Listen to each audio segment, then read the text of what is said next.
Om. Om. Om.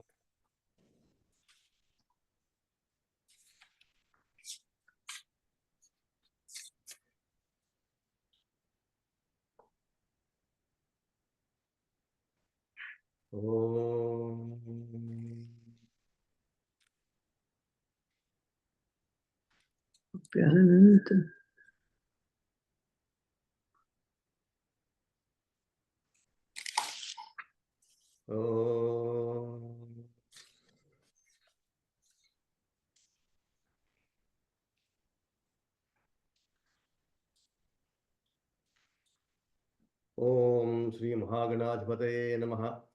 Om Sri Saraswate Namaha. Sadashiva Samarambham Vyasa Shankara Madhyamam Asmadacharya Paryantam Vande Guru Paramparam Vande Guru Paramparam. Om Sri Chinmaya Sadgurave Namaha. Om Sri Tapovana Sishyaya Namaha. Hari Om.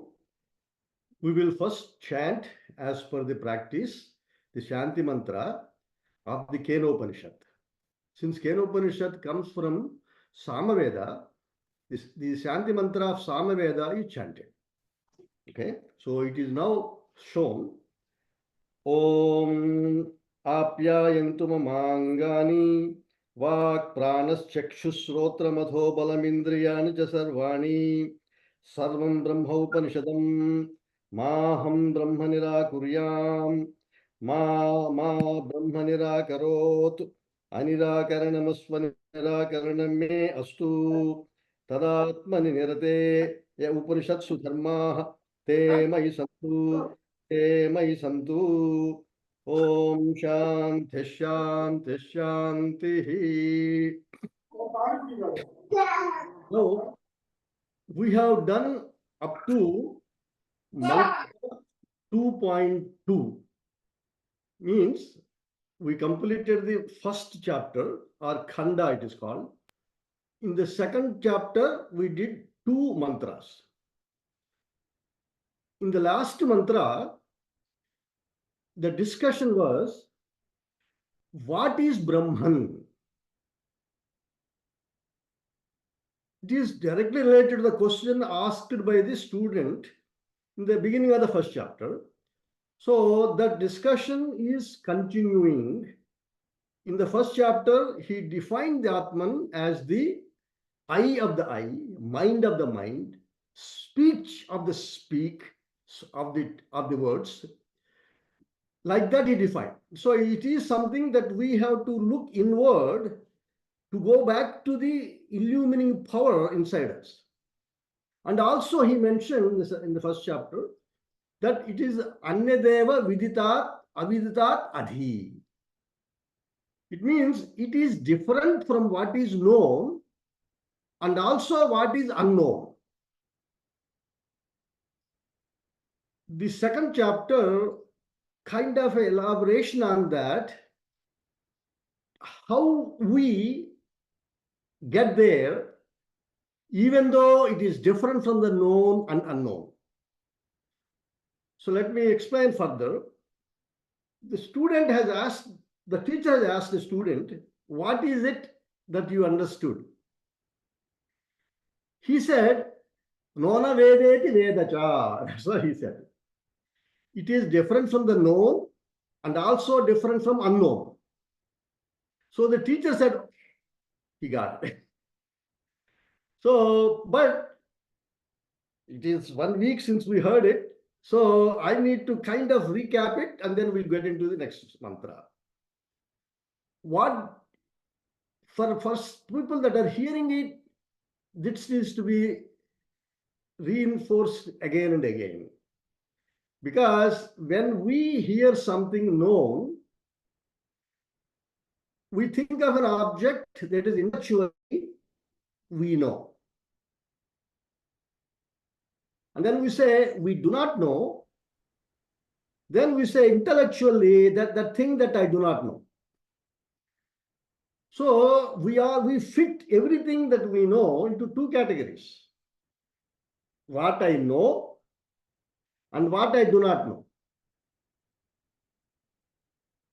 The teacher here has already said it is different from the known and unknown. So suddenly you wonder what is there? There's only two. Whole knowledge is about converting what is unknown into known. Otherwise, there's nothing else. Because that is how our mind is trained and intellect is trained.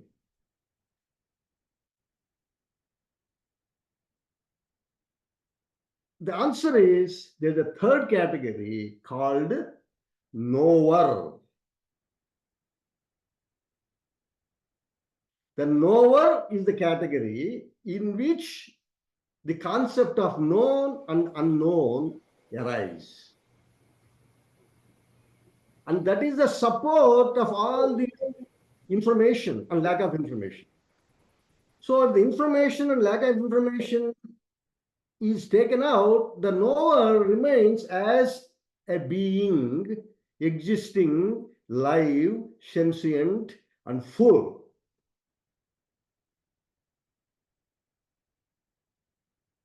That knower is not matter. It is consciousness. Now, when we hear the word consciousness, do not think it is limited by the body as a part of the body or as a product of the body or as a property of the body.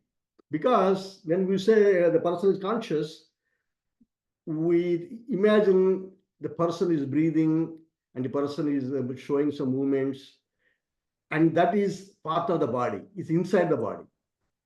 No, that is Shakti, Prana Shakti. Behind that Prana Shakti, there is a divine existence which elevates it. Okay. Now, that elevating principle I have mentioned when I say consciousness or Atman, you have to remember 5 characteristics. That's I need to keep on repeating that in order that you get that sense of what is going on here. That consciousness is not an object of perception, number 1. Number 2, it is changeless. Number 3, it is permanent, nityam. It is not something that comes and goes, like our thoughts or like our state, waking state, dream state, deep sleep state, like those are they come and go. But consciousness supports all of them. Number 3.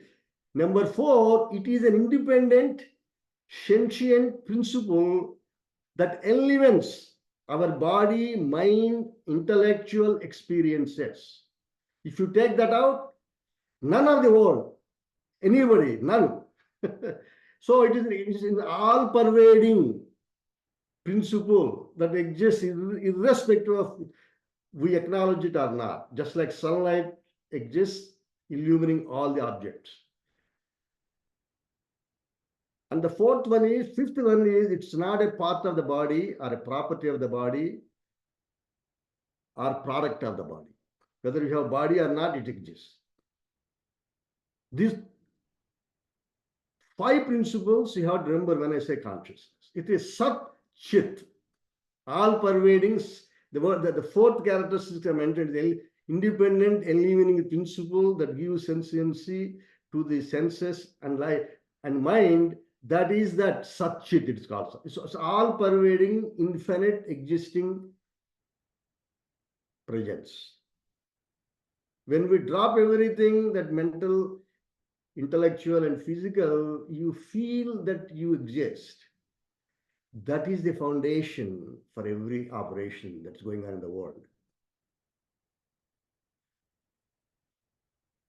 Now, and if it is always there, every fraction of a second, everywhere, what it means is, it is not something that comes and goes. Say somebody says, I sat for meditation at 4 o'clock in the morning, suddenly a light came, it circled me, and it expanded, and it went to the Ishta Devata whom I worship, and then suddenly I lost consciousness. I opened my eyes, It was 5 minutes past 4:05. It sounds beautiful, but that is not consciousness. That is an object of experience. Sometimes mind projects certain experiences because you're looking for it. When the mind becomes very, very sattvic, it can happen. Others say something, oh, okay, oh, that fellow must be somebody special because his face has a glow. Okay, I did not have that glow before I had the experience of no. That is again wrong concept. A third thing is people are looking for mystic experiences. Okay, I say this, it happens. I can see the future. It's possible, but that's not consciousness. That does not indicate anything about the person's spiritual state of existence. I should not say anything. It is not what scriptures are trying to say. It is everybody on his own has to realize through understanding that you exist independent of what you believe. Belief is mental. So all these experiences, so-called spiritual experiences, we need to learn to ignore them and just be yourself, not promoting or encouraging such experiences, because they are nothing more than play of the mind as objects of experience. It's an extremely important point. That's why I'm mentioning this. With this introduction, we'll go to verse 2.3, which highlights this further.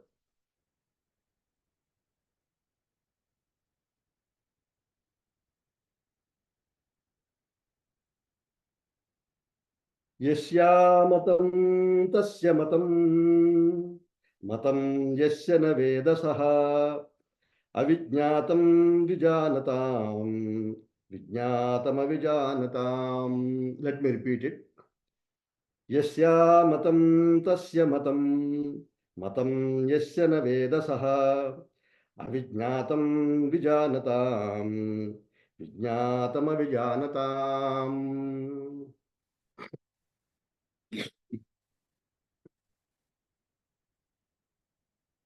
Excuse me. This is repeating the previous introduction I just gave, because the importance of this concept that spirituality is not a product of mind. It is that because of which mind exists. This is extremely important to emphasize. So this is what this verse is saying. Yasya amatam tasya matam. For that person who thinks he doesn't know as an object, tasya matam, he knows.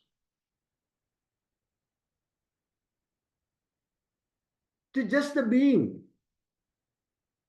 pure existence. Even thought is existence. So in existence, everything merges. No distinction is seen. So yasya amatam tasya matam. That fellow who does not know, he knows.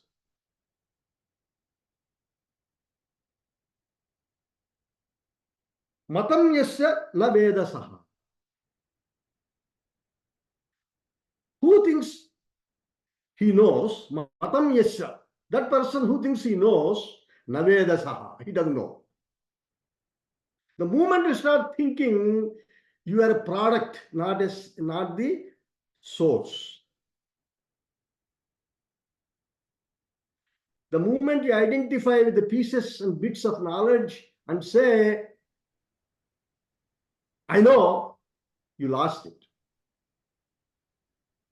It is infinite presence because of which it is not limited. He repeats it in a slightly bigger emphasis. Next slide. Avijñātam vijānatam. V means Visheshana. Those who thinks very well, Vijanatam, Avijnatam. He doesn't know. I hope you're really appreciating the depth of the teaching. When it says you are the self,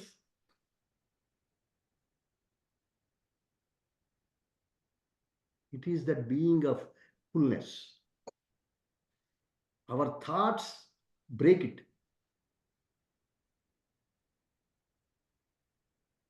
That nididhyasanam strengthens your objectless awareness.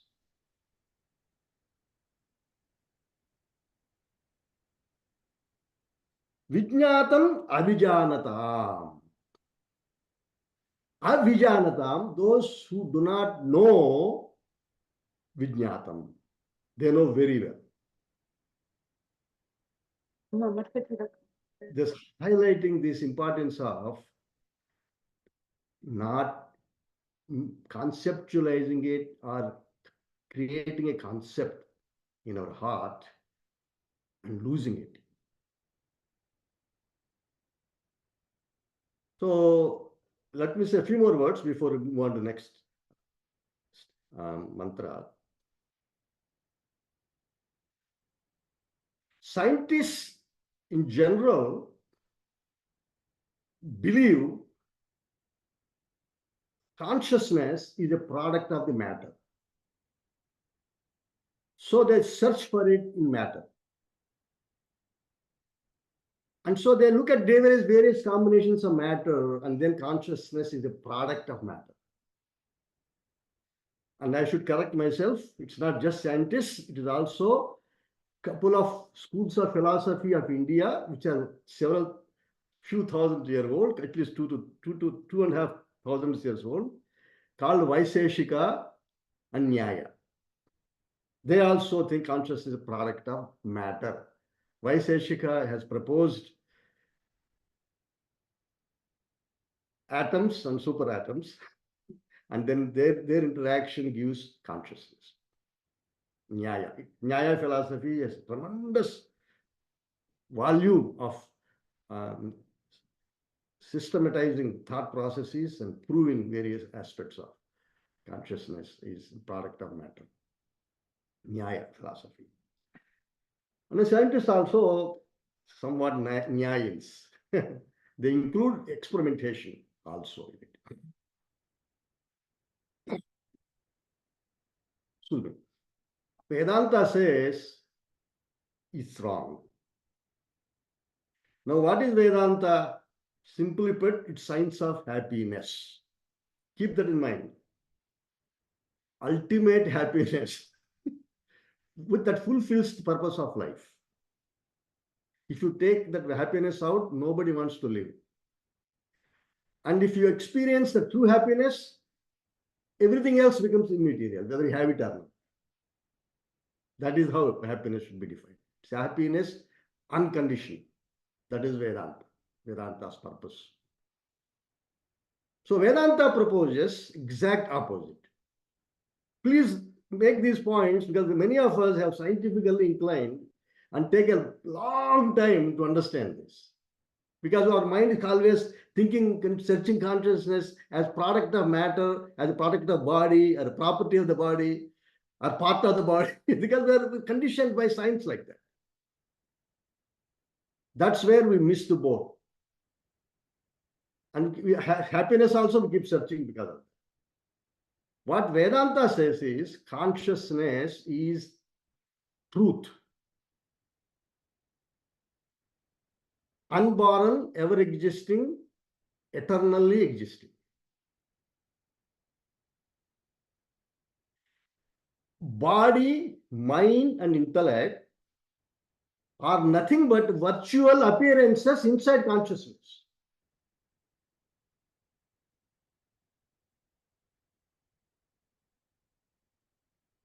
They have no reality. Just like a movie projected inside a crystal ball has a reality borrowed from the crystal ball. Reality means existential reality. Mental reality is there. Because we see the movie and we forget the crystal ball. Or you can say simple screen, computer screen. Our mind is only on the objects that are moving and playing, singing songs and whatever.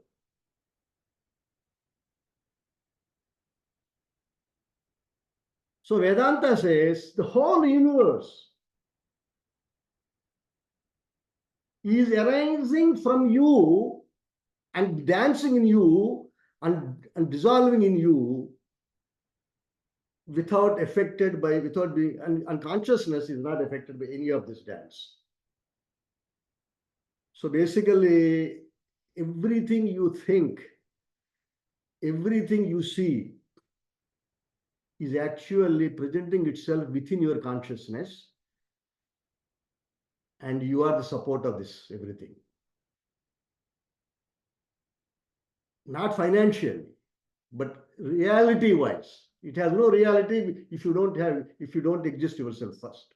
So in other words, I exist, then world comes. It rises in you. Only problem here is how is it possible?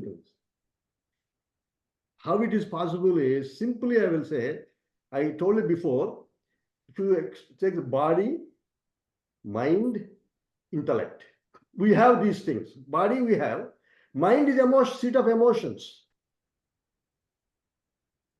Intellect is seat of thoughts and analysis, questions. Name and fame is also intellectual concept. Relationships and corresponding thoughts is mental or mind. Body we all know because it's object of perception, and we see in senses, seat of senses also. These three. Ego, use this index finger, is ego. I'm just representing them to give you a model. Ego is the one which wants them. So you say my body, my emotions, my intellect. Now all of them do have no existence and power if consciousness is not there. It's just like I cannot use any finger by itself, but if I use that along with consciousness, it works like that. This is just a simple model for have concept. In this model, it looks different, separate. Only reason it's separate is we are identified with the body, mind, intellect. When the intellect, sorry, when the owner that owns the thoughts, emotions, and the physical traits, and that's the owner, ego. When he disappears and he surrenders to Atman or consciousness, this falls. They do not have reality. It happens. Bhagavan Sri Krishna says in chapter 4, Bhavo Jnana Tapasa Puta Mad Bhava Magata. Many people having realized this.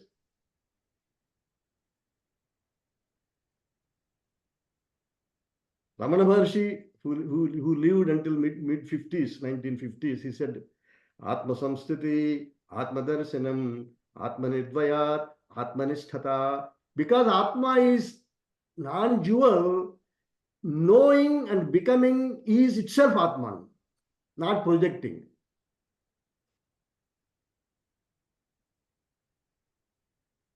The projecting thing is the problem.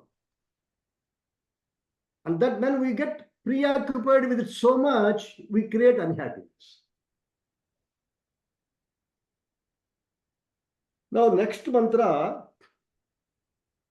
gives you a beautiful way of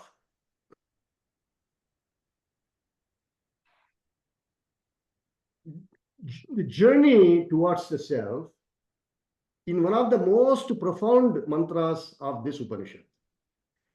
In fact, some people say it's the most important verse mantra of all Upanishads. Some people say it is the entire summary of Bhagavad Gita also. So let us, this is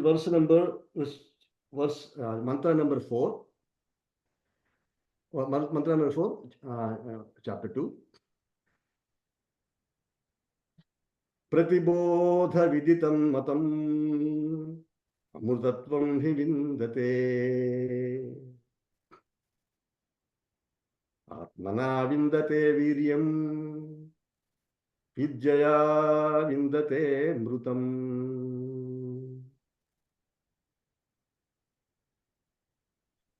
Pratibodha viditam matam amrutatvam hi vindate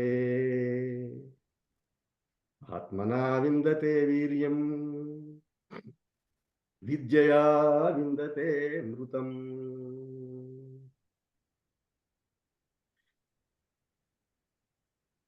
I will first explain some basic concepts, literal meanings, and then we will go in depth. Pratibodha viditam matam.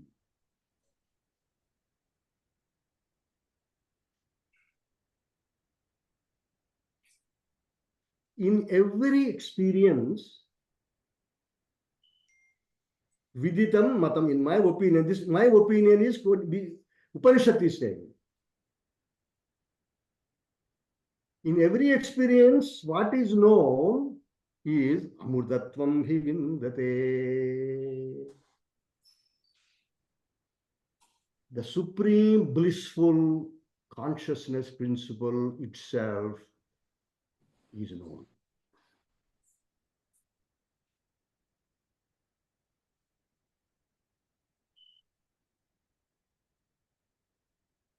So everywhere you look,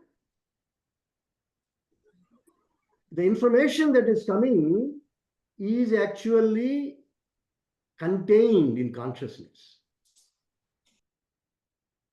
And then it is presenting itself to consciousness as our pure self. And it's again resolving itself into consciousness. Only consciousness is being seen everywhere. In pratibodha, in every experience. Amurdatvam hi vindate, only consciousness, that blissful, pure existence, without which none of them is possible. None of them cannot exist. Existence itself is consciousness.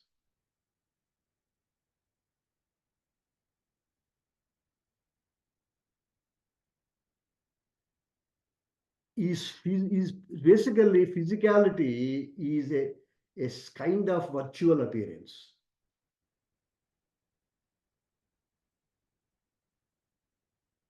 And it is possible because when you use the body, earlier I said, now I'm going to go back to what I started saying. When the consciousness illumines ego, when it identifies with the body, separateness is seen, including the directions, east, west, north, south. They have no reality if you don't identify with the body.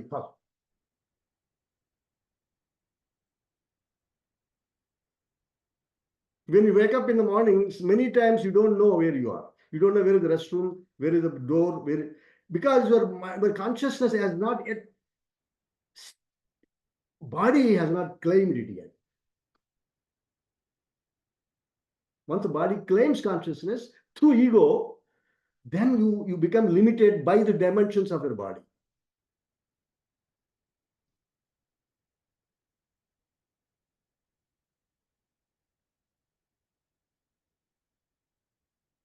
In the same way, the reality of emotions limit us when we identify with them. They are not absolute. Many ideas that we had in childhood, how much I loved soccer, or how much I loved tennis, or how much I loved certain video games, today don't make any difference to me. Whether somebody might be playing, may not be playing, I may in fact, I've dumped them in a long time.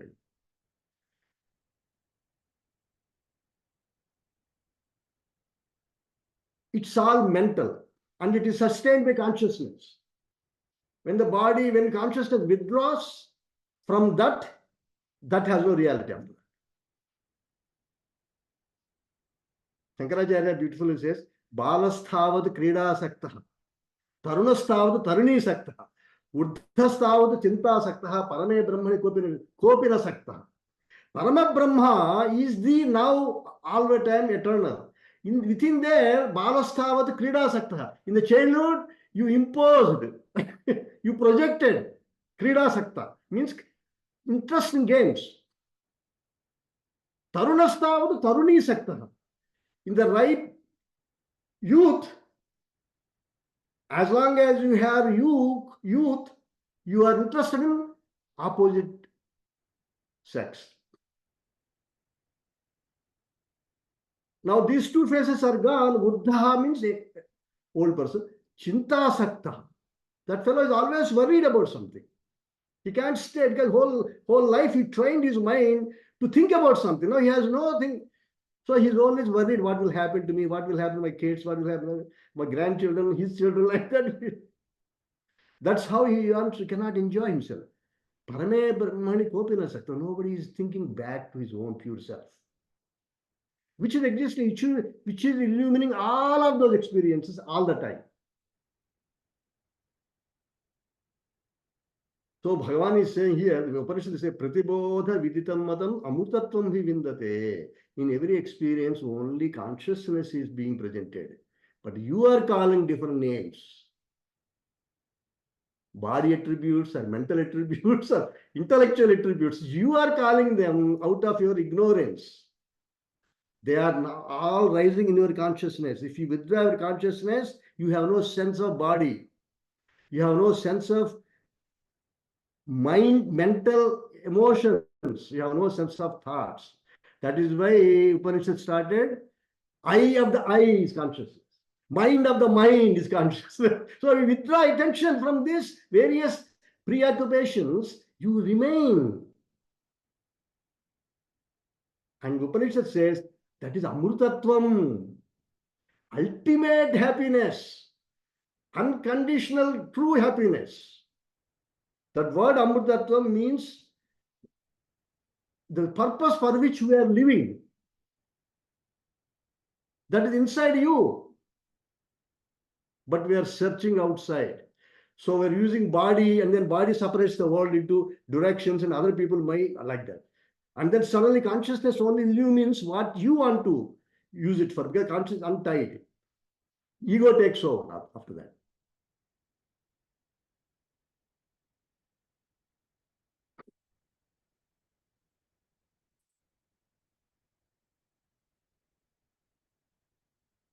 So, putting it a slightly different way, in every objective experience, every object that I perceive, there is consciousness first.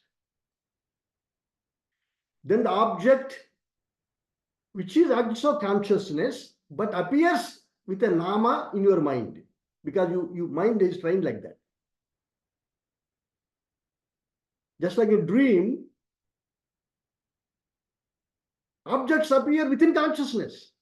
In waking state also, objects appear within consciousness only. Only consciousness is there.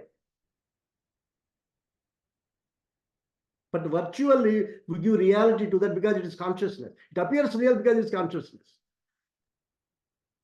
But because you are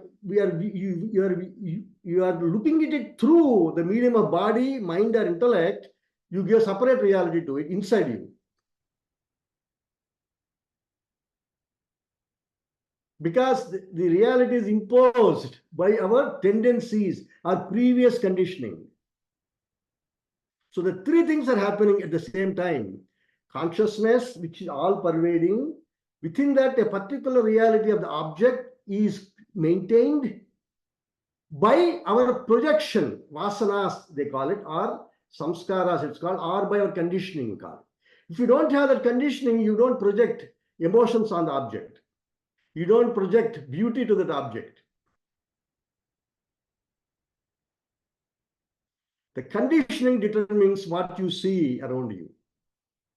So any experience we have is consciousness, and then objective identification with the name and form within consciousness. So it is actually consciousness only. Within consciousness, you separated yourself to the mind or intellect. And then that separation it happened because of the tendencies of the ego. I like some people, then when that people's image in consciousness, ego enjoys it. I hate some people that, so basically you have three things happening, but we are not, Vedanta is trying to bring it to your attention. Pratibodha viditam matam mutatvam vindate. In every experience, only consciousness is there.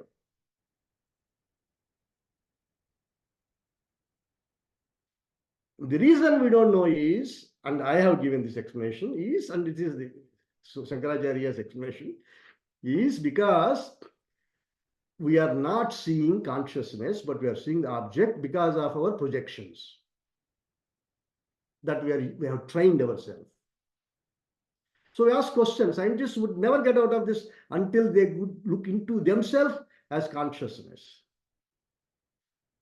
Same thing with Vaiseshikas, same thing with the Nyaya. Then when you look itself into consciousness, which is only possible when you stop the projective mind and projective intellect and mental and physical attributes as separative agencies, then ego has no support, it drops into consciousness. It's a model. Shankara Bhagavan Dakshinamurti has shown this, called Bhadraya Mudra. It's a mudra called Bhadra Mudra. It's a model. So you just understand when in ego, as long as you have identification with the body or mind or intellect, ego is conditioned to be identified with all of them.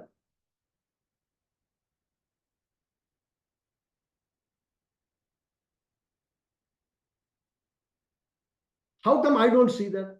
You are, with Upanishad is seeing it. Answer is actually kind of obvious. I already hinted, but Upanishad doesn't stop there. Next half a line, next quarter line gives you one of the reasons.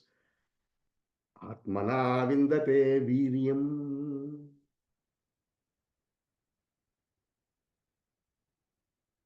This is practically first 12 chapters of Bhagavad Gita. But in a nutshell, in a what you call it, in a capsule form. Atmana vindate viryam. With that, so the Bhashakaras have explained this, and I'm taking their explanation. Bhashakaras means those who wrote commentary. I explained this because it's like capsule.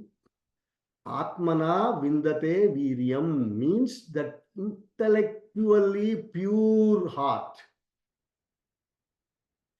which has gotten rid of its conditioning.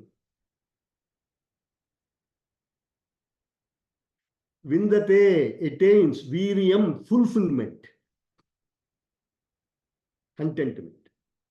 So they don't project. Experience is the same. For a spiritually enlightened person or unenlightened person, experience is the same. Spiritually enlightened person does not project. He sees, he places the objects where they belong as only information, have no independent reality outside of I. If I take myself out, it just passes through. If I attach my I and me to it, it stucks in my heart. Sticks.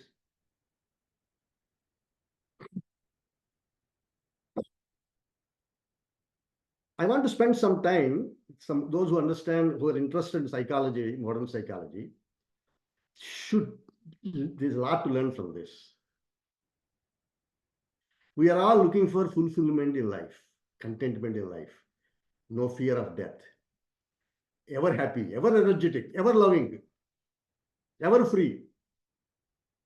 That is Atmana vindate viryam. That's what he's saying. That is your your fundamental existential characteristic is Atmana Vindate Viryam. You ever experience through that intellectually refined heart, pure, free from conditioning, you enjoy full contentment. Now, what is happening in our life, by and large, we have been trained, please pay attention, for instant gratification since childhood. And that is getting worse because of the YouTubes, Instagrams, Facebook. They know your weaknesses and they keep on flashing hours and after. They maintain that insufficiency inside you so that you become instant gratification girl.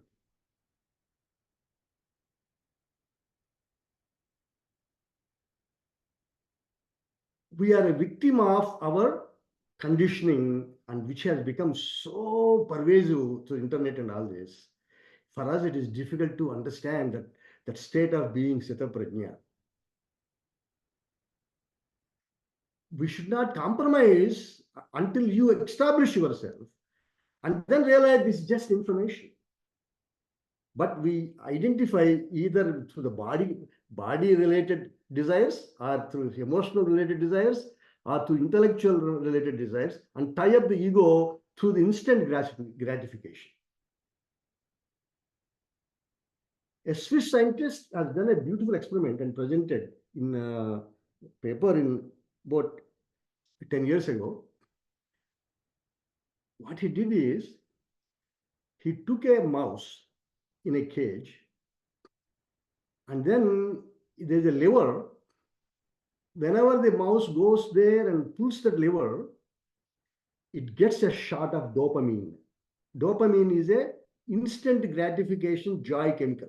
It's a neurotransmitter.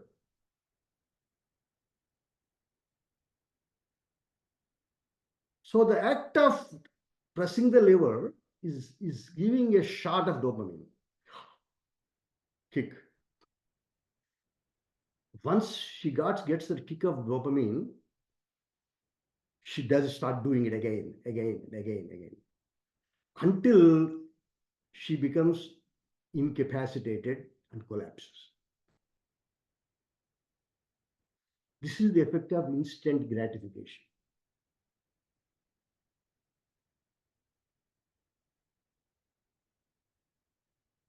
The experimenter did not stop there. What he also did was he added a electrical grid just below the lever.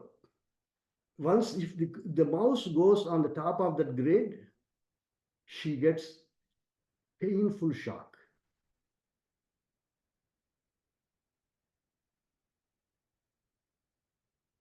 The mouse kept on going there to get dopamine, even though she's getting painful shocks.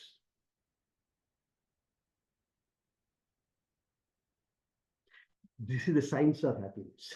Once you are conditioned to that kind of a kick, even immediate danger also you ignore because you are depressed. Human beings, exactly the same thing. Somebody reported mental health statistics in 2023 of Americans. Over 20% of them have mental problems. 1 in every 10 youth have experienced depression. Now, what is this instant gratification doing? It is tying up your mind and body. And it is obscuring your freedom. You are making a slave. So Vedanta is actually saying the journey of life is actually from dependence to determination to detachment and independence. Most of us are struggling with dependence. We have not even started the journey, but Vedanta is trying to clarify the clouds. Now, dependence in the context of the mouse and the experiment I just mentioned is drug-related dependence. That is a tamasic type of dependence.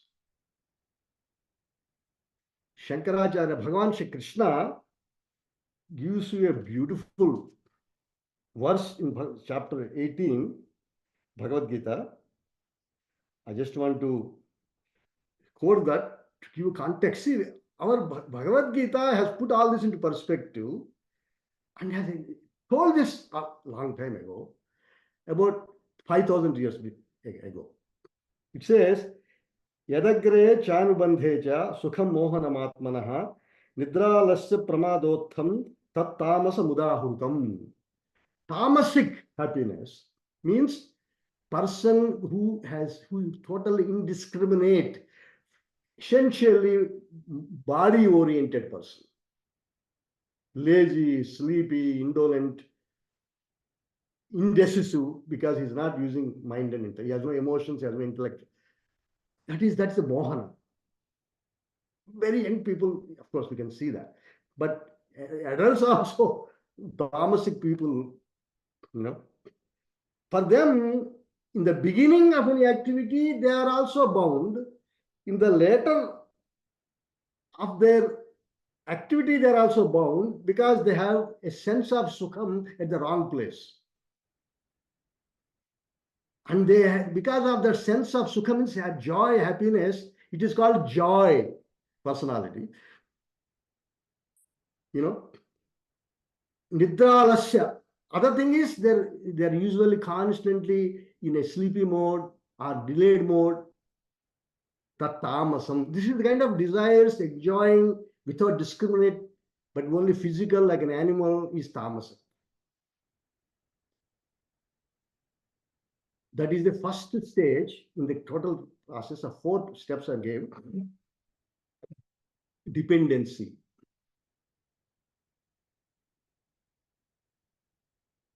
Imagine yourself in this society where the paradox is we have so many more facilities at our fingertips. In my younger days, we had to go 5 miles biking to see a movie. Now it's available, OTT content, in endless, in any quantity, wherever, whenever. But the paradox is we are unhappiest society because of the short-term kick, preoccupation with that. The dopamine kick. Same thing happens with the senses also. Just like the mouse keeps on doing it, senses that we have are also, like once you have a beautiful sight, or ego is conditioned for that sight because you are equipped to the body, that sight controls you after that. You keep on looking for that particular person at particular pose or particular situation, particular location. You keep on imagining. And we lose discrimination. Our parents, our society, responsibility of our society, all these things, our long-term goals, we lose, forget all that. Because we got into some kind of a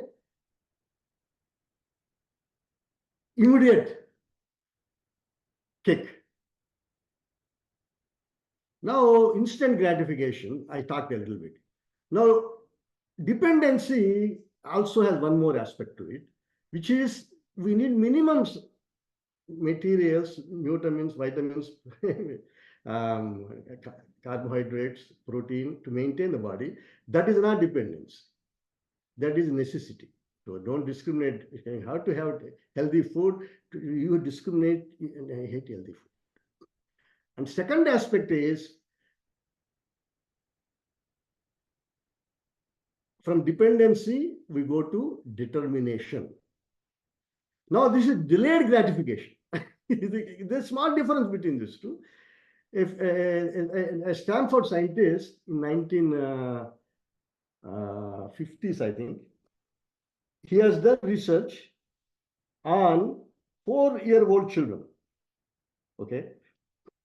I think I noticed his name also. Sometimes suddenly 1972, this experiment was done. I will tell the name when it comes to me. He has Stanford University, and it's a very famous experiment. He put a marshmallow in a table and told a 4-year-old person, look at that marshmallow. Do you like it? He said, yeah, oh yeah, I love it. Okay, now I'm going out of this room. I will give you 15 minutes. If you eat it, you can eat it. Anytime in this 15 minutes, you can eat it. But if you don't eat it and keep it there, when I come back in 15 minutes, it's still there, I will give you 2 marshmallows.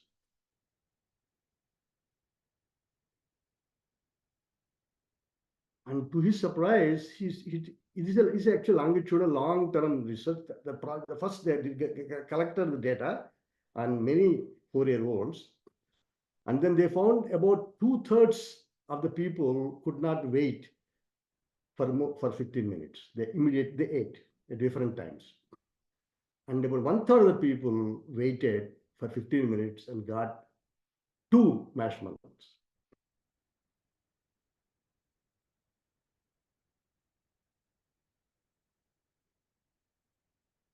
And they have longitude. This is a long study. They track the career paths, the body mass index, and the family relationships with them, and the SAT scores of these kids for a long time.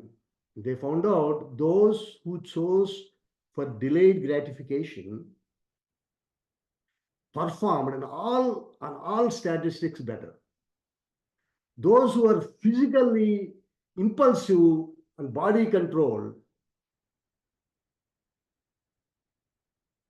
have performed significantly worse in all those parameters.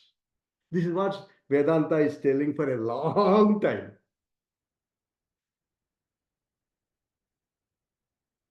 Rajasic pravritti, how it controls you.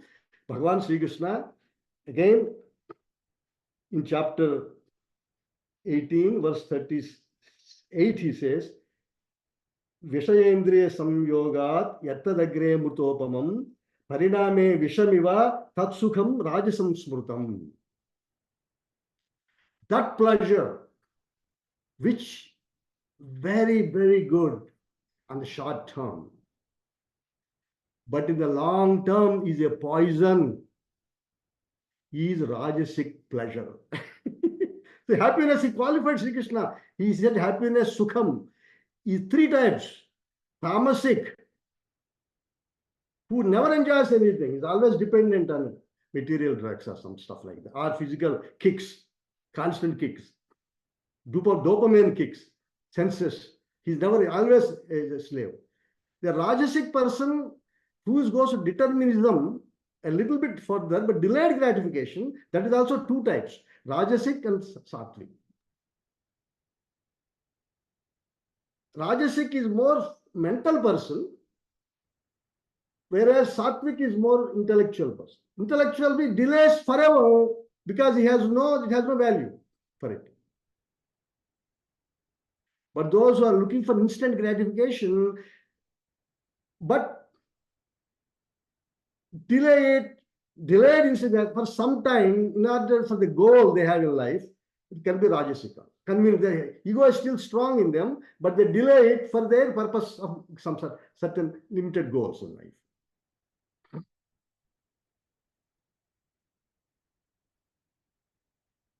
That trait is seen at 4-year-olds.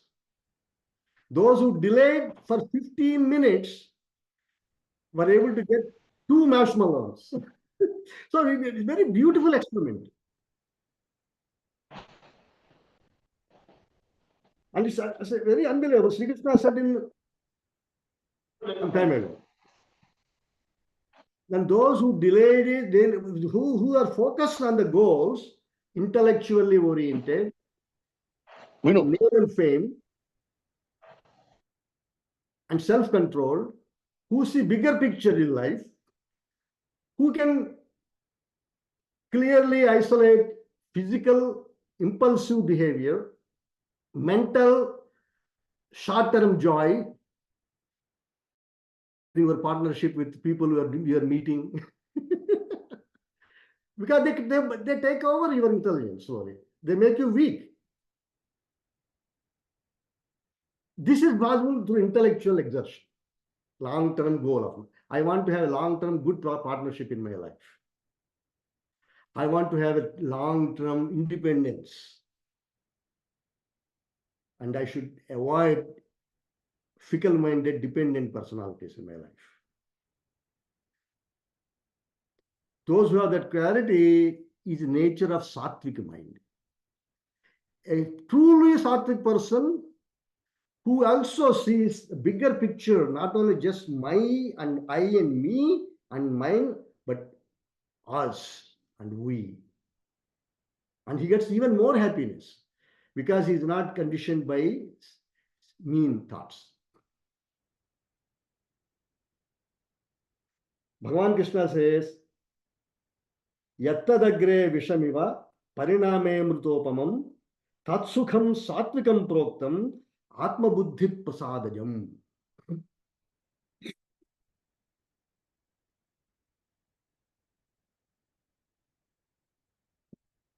Here Krishna is saying that Sukham, which in the beginning feels like poison or difficult.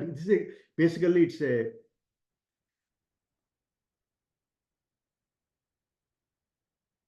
acronym, or it's more, it's not like it is the which looks like a poison in the beginning, which is difficult to accept in the beginning because it is tough. It requires discipline. To study, it requires discipline. To apply math, to learn math, it requires discipline. But it looks difficult in the beginning. Pariname amutopamam. At the end, it is very fulfilling. Tatsukham satsvikam sukham. Atma buddhi prasad. So because intellectual